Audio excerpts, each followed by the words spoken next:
I should just I should just do the review with my jaw hanging down.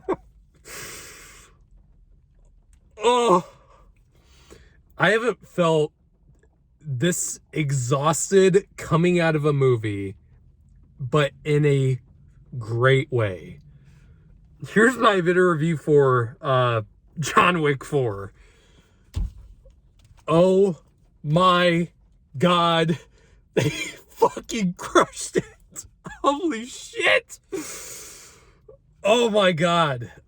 Every time I've come out of these movies, I'm just more and more impressed. I'm just, holy fucking shit. I don't even know where to begin. I don't know where to begin. It's between this series and Mission Impossible for the best action franchise that is still ongoing. There's really no competition right now between those between these two franchises. Like, I can't even, what else compares? Marvel movies? Fuck you. This is the kind of shit that, you know, is gonna keep Hollywood alive. Holy fuck. I'm serious. Like, I'm exhausted right now. Like, I am fatigued with how much by what I just saw. And, you know, that can be a bad thing for movies this long, but for a movie that's nearly 3 hours, I was mesmerized the entire time. This is a 3-hour movie that I think justifies it. There's some stuff in this movie that you will need to suspend your disbelief. You will absolutely need that for, especially, the last hour of this movie. There's some things that happen where you're like, okay, maybe you went a little too far on that. And that's totally, you know, that's one of my few nitpicks with the movie. But technical aspects alone, this is so worth seeing as soon as you can in the theater. Like, I mean, right off the start, like, the cinematography in this is unmatched. This is some of the best use of a color palette I've seen in a long time. Every action set piece in this film, there's so much going on visually. It is absolutely, I don't even know where to even begin. Like, how the filmmakers even came up with how every action set piece is designed. Like, especially the first action set piece in Osaka, in the Osaka Continental, where the movie really jumps forward. It's spellbinding. The production design, the lighting, there's just so much going on, and it's incredible. Stahelski, I'm so jealous of how you directed this. Fuck. And, well, God, I haven't even gotten into the plot yet. So the last John Wick 3 ended up with the Continental becoming the New York Continental, because, you know, that's a whole branch, you know.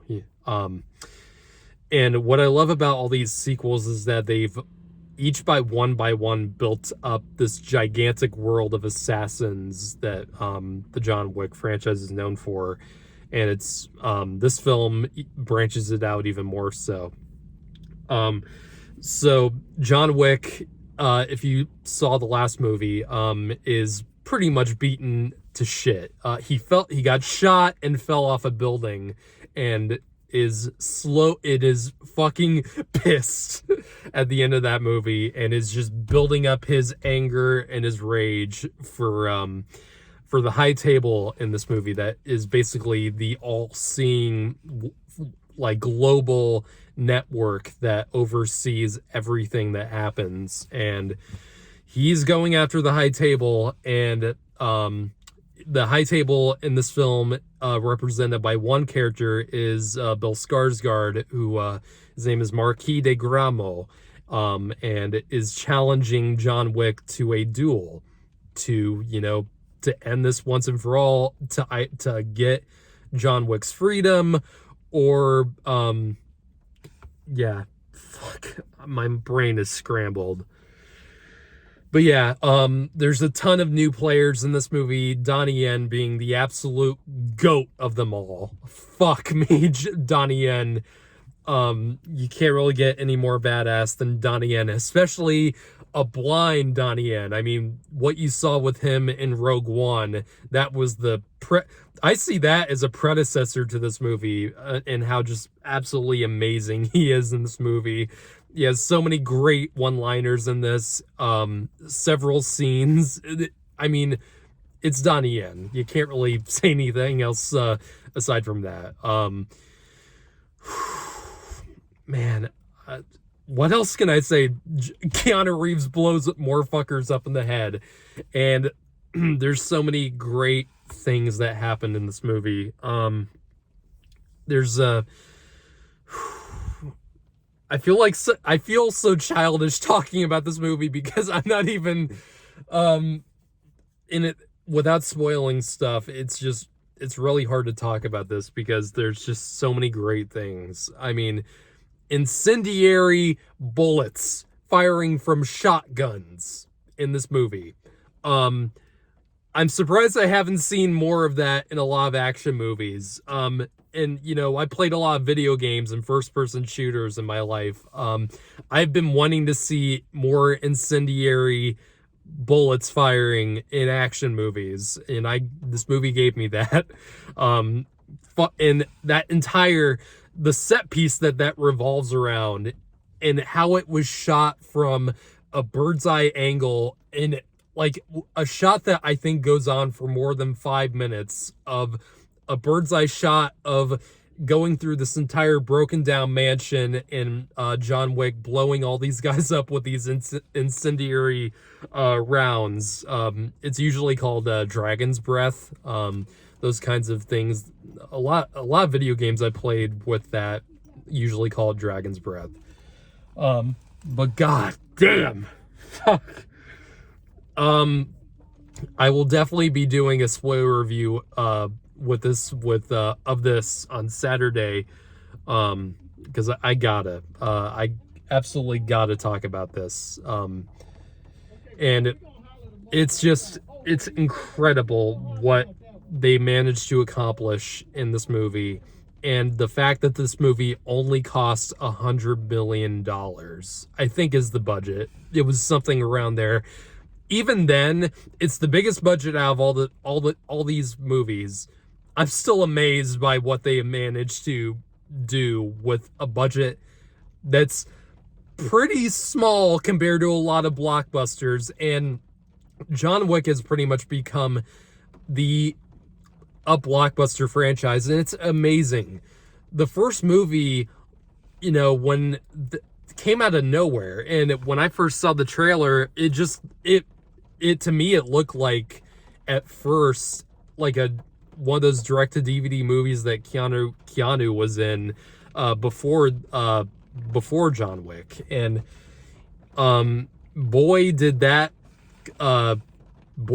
change when I saw the movie. And this franchise has basically built itself again and again and again, and this film is ginormous in scale. It's got some of the most breathtaking action sequences I've ever seen, from an American Hollywood level. There's been foreign action films like the Raid movies and other stuff like that are just phenomenal. And of course, movies like recently that I just saw, like RRR, on the Bollywood side. But that RRR had to use quite a bit, CGI, but that's totally fine. And this movie does use a little bit more digital effects work, more so than the other movies, but it's still, there's still so much practicality in this movie. There's so much gorgeous stuff that that is just mind-blowing. I don't know what else to say, guys. This is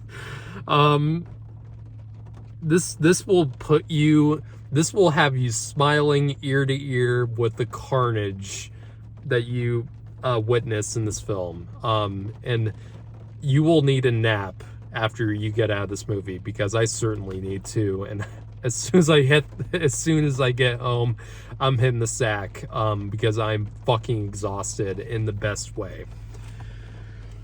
Man, this movie gets a 9 out of 10 for me. A few gripes aside, and a few suspension of disbelief, problems I have with it, and I don't really want to pick a favorite of these movies, because I love them. I love all these movies dearly. This is a almost perfect 4-movie collection.